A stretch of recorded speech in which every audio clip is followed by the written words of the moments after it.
चाहे किसान आंदोलन हो, चाहे अग्निवीर हो, चाहे बेरोजगारी का मुद्दा हो, चाहे कोई भी मुद्दा हो जिससे मुझे लगे कि समाज के अंतिम व्यक्ति का लाभ है। दो हिंदुस्तान नहीं होने चाहिए। एक हिंदुस्तान जिसमें अमीर को सारे पूरे अवसर प्राप्त है और दूसरा हिंदुस्तान जिसमें एक आम आदमी का संघर्ष निरंतर है। मैं संघर्ष के खिलाफ नहीं, बट मैं चाहता हूं कि ऐसा हिंदुस्तान बने जिसमें इंसान को अवसर की प्राप्ति की कमी ना। भ्रष्टाचार से बड़े भारत के साथ गद्दारी कोई नहीं है।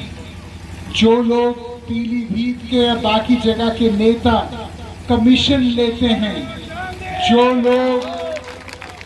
लोग कॉलोनियां काटते हैं बन के, जो लोग पहले मोटरसाइकिल में आते हैं, जीतने के बाद गाड़ियों के काफिले में आते हैं, वो लोग आपके बच्चों का अधिकार छीन रहे हैं। वरुण गांधी, मेनका गांधी के बारे में कोई राजनीतिक प्रतिद्वंदी भी नहीं कह सकता कि हमने कभी भी 1 रुपए का गमन कभी किसी के साथ किया है, 1 रुपए का कमीशन खाया है, 1 रुपए का कोई किसी के साथ गलत किया है। पीलीभीत हमारा घर ही रहेगा, यह हमारे लिए चुनाव क्षेत्र नहीं रहे। मैं जब इस बार जीता, बहुत लोगों ने मुझे कहा कि एक काम करिए, घर बना लीजिए, बढ़िया घर बना लीजिए। मैंने सोचा कि जब ये पूरा ही मेरा घर है तो फिर मैं एक छोटा सा 1000 गज क्यों घेरूं किसी का। हम लोगों ने लड़ाई में अपने घर देश के नाम कर दिए। मेरे पिताजी ने मारुति गाड़ी को देश के नाम कर दिया। तो हम क्या घर बनाए? ये छोटा काम नहीं हो सकता। या तो हम दिलों को पे विराजें या हम ना विराजें। लेकिन जमीन घेरने का काम, कॉलोनी काटने का काम, ये हमारा काम नहीं। इसके लिए और बहुत। आपको पता है कि हमारे एक कट्टर ईमानदारी राजनीति है। हमारी राजनीति में ना हम कमीशन खाते हैं, ना रिश्वत खाते हैं, ना अपने लोगों को खाने देते हैं। और आप इसकी तुलना बहुत सारे स्थानीय नेताओं के साथ करें जो पहला मौका उनको मिलता है तो उतना अपनी जेब इस कदर भरते हैं कि आप उनके जीवन में अंतर देख सकते हैं। जो पहले मोटरसाइकिल चलते हैं वो पद प्राप्त के बाद गाड़ी पे आ जाते हैं। जो गाड़ी से शुरू करते हैं वो फिर काफिले में चलने लगते हैं। लेकिन मैं इसी गाड़ी में आपके पास 5 साल पहले आया, इसी में 2 साल पहले आया, आज इसी में आ रहा हूँ, आगे भी इसी में आऊंगा। क्योंकि मैं पैसे और ताकत को अपनी पूंजी नहीं मानता, मैं आशीर्वाद और रिश्ते को अपनी पूंजी। क्योंकि हम राजनीति कुछ बनने के लिए नहीं आए हैं, कुछ करने के लिए चाह रहा था। तो मैं नाम नहीं दूंगा। तो इसी अपने बड़खेड़ा ब्लॉक के एक व्यक्ति गाड़ी में चल रहे, मुझे वो आदमी याद आया। मैंने उसको गाड़ी रोकी। मैंने कहा भाई आपके तो बेटे की जान मैंने बचाई ऑपरेशन में। उसने कहा हाँ जी ये बात तो सच है, पुरानी बात है। मैंने कहा जब मैं रहा तब मैंने किया। मैंने कहा अब आप मेरे खिलाफ वोट मांग रहे हो?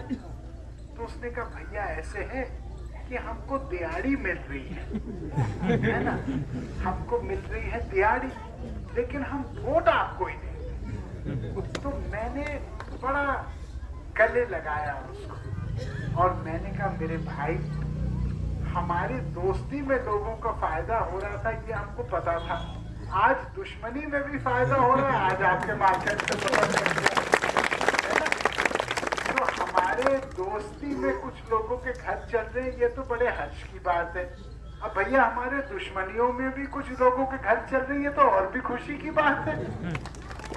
मैं कह रहा हूँ हमारा भला होना चाहिए, हमारे जनता का, हमारे पीलीभीत के परिवार का। दोस्ती में और दुश्मनियों में कोई बात नहीं, घर चल जाए सब लोगों का, बड़े मुझे आनंद। जब कोरोना या कोविड आया था तो आपको याद है कि मैंने अपने पैसे से बिना किसी सरकारी मदद की सारे ऑक्सीजन सिलेंडर सारे अस्पतालों में उपलब्ध कराए। आपको याद है कि मैंने सारी दवाइयाँ, सरकारी दवाइयाँ 4 से 6 हफ्ते में उपलब्ध हुई, लेकिन मैंने दवाइयाँ पहले हफ्ते पहुँचा दी सारे अस्पतालों में। आपको याद है, चाहे बीसलपुर हो, चाहे पूरनपुर हो, चाहे पीलीभीत हो, चाहे बहेड़ी हो, हम लोगों ने पहले हफ्ते से ही अपना भंडारा शुरू किया ताकि कोई भूखा ना रहे, खासकर जो मरीज हो या पीड़ित हो। और मैंने अपने बेटी की फिक्स डिपॉजिट तोड़ के ये किया, क्योंकि मेरी माँ ने कहा कि हम लोगों को अपना परिवार बोलते हैं, ये समय है अपने आप को परिवार सिद्ध कराने के लिए लोगों के दिलों। मुझे ऐसा लगता है कि जीवन में अच्छे समय में हर कोई साथ, लेकिन बुरे समय में जो कार्यकुशल हो या कार्यरत हो, यह आवश्यकता मानव मूल्यों की है। जबकि एक बड़ा उद्योगपति अब हजारों करोड़ का लोन लेता है और उस उद्योगपति वापस नहीं दिया जाता तो कहता है कि ठीक है 5 साल और ले लीजिए और ब्याज नहीं दीजिए, मूल ही दे दीजिए। क्यों? आपको पता है कि आपके पूर्वज और हमारे पूर्वजों ने मिलकर स्वतंत्रता की लड़ाई लड़ी। स्वतंत्रता की लड़ाई इसलिए लड़ी कि हमको किसी के सामने घुटने ना टेकने पड़े। आज मैं केवल आपको एक बात बोलता हूं कि मेरी लड़ाई इसलिए है और इस मकसद से है, इस परिदृश्य को लेके है कि पीलीभीत के किसी भी इंसान को हमारे रहते किसी के सामने घुटने न टेकने पड़े। आप अपने हर संघर्ष में मुझे शामिल कर सकते हैं, कभी भी मुझे फोन कर सकते हैं। आपको पता, मैं फोन खुद उठाता हूं और कभी भी, चाहे सिफारिश हो, इलाज हो, किसी भी तरीके की रक्षा। इतना ही मैं कहना चाहता हूं, भारत माँ की जय बोलना केवल एक नारा ना महज रह गया। भारत माँ की जय तब होगी जब भारत माँ के सपूतों के सपने साकार, और यही मेरा लक्ष्य है। भारत माँ के नौजवान, भारत माँ की मातृशक्ति, भारत माँ के बुजुर्गवार, भारत माँ के किसान, मजदूर, छोटे व्यापारी, हम यही चाहते हैं कि सब कंधे से कंधा मिलाएं। उसके लिए एक ईमानदार नेतृत्व जरूरी है और कर्मठ नेतृत्व जरूरी है, जिसने त्याग और तपस्या को एक बोझ न समझ के उसको अपनी असली सांस्कारिक पूंजी समझे। यही मैं कहना चाहता हूं। यदि किसी प्रकार की किसी को कोई हमारे देश में गरीबी है, लेकिन हमारे देश में मर्यादा भी है, हमारे देश में संस्कार भी है, हमारे देश में ज़मीर भी है, हमारे देश में अपनत्व है, एक दूसरे के प्रति एक रस है, धर्म का, सोच का, जिम्मेदारियों का। यहाँ खरगापुर और अगल बगल के गांव के लोग हैं।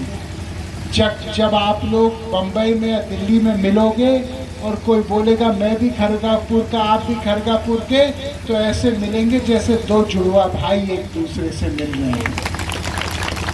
याद रखना, यही हमारी देश की ताकत है। मैं यहाँ पे इसलिए नहीं आया हूँ क्योंकि मैं यहाँ का सांसद हूँ, मैं इसलिए आया हूँ क्योंकि मैं पीलीभीत का बेटा हूँ।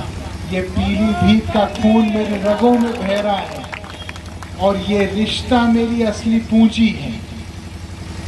आप कहीं पे जाते हो, कहीं पे भी उत्तराखंड, बरेली, बदायूं, दिल्ली, हरियाणा, भोपाल, कहीं पे पंजाब जाते हो और आप बोलते हो पीलीभीत से हैं, तो लोग कहते हैं वो मेनका गांधी, वरुण गांधी वाला पीलीभीत। क्या मैं सही कह रहा हूँ कि मैं गलत कह रहा हूँ? तो याद रखो, जैसे आपकी पहचान हमसे जुड़ी है, हमारी भी पहचान आपसे जुड़ी है।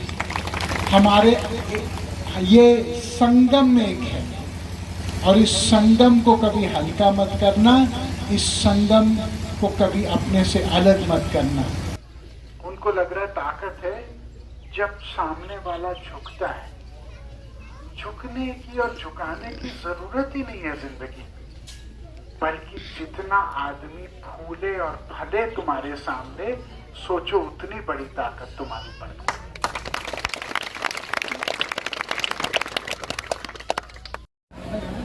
सर्वप्रथम मैं आंगनवाड़ी के आशा के, महिला समूह के, शिक्षा मित्र के, जितने भी संविदा कर्मचारी और समूह के लोग हैं, मैं सबको प्रणाम करना चाहता हूँ और मैं उनको ये कहना चाहता हूँ कि आप ही इस देश की असली ताकत है, क्योंकि आप बिना किसी सहयोग के आपने देश को खड़े करने का संकल्प किया है।